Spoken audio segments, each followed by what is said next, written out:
Pag ang probinsya, hindi dapat magbutungay, ukon magkompetensya. Bacolod sets the tone, the province should carry it forward. Stronger together is not just how Bacolod wins, it is how Negros wins. As correctly discussed and pointed out earlier by Kong Javi, namiigit nga ang probinsya kag ang syudad padayon nga nagabuligay kag magabuligay. Pati kami once ipakigbato namon ang syudad sang Bacolod, magabinipisyo ang bilog nga probinsya, magabinipisyo man ang bilog nga riyon because klaro kayo nga diri sa aton sa Bacolod, we are stronger together.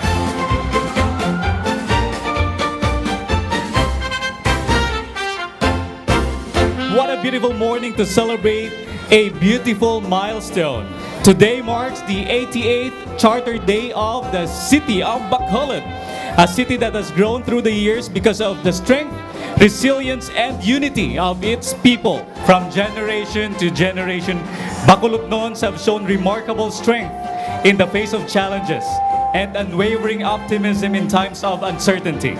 And as we move forward, may we continue building a city where progress is shared, opportunities are inclusive, and every Bacolodnon feels valued.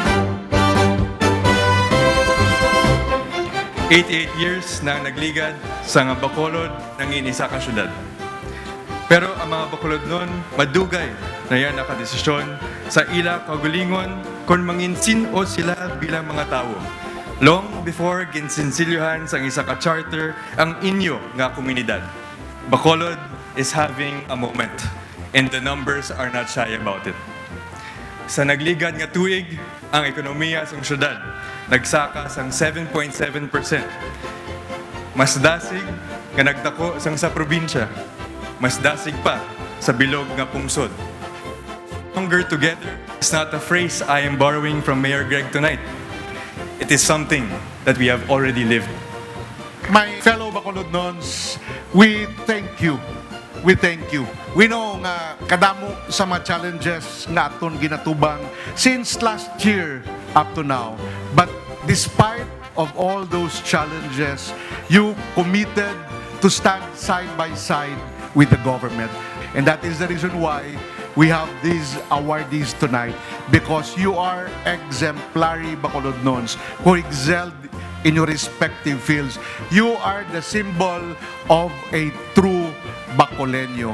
A Bacoleño nga naga-reklamo, but Bacoleño nga naga-ubra, kag wala nagabutong paidalom sang kaangay niya nga Bacoleño.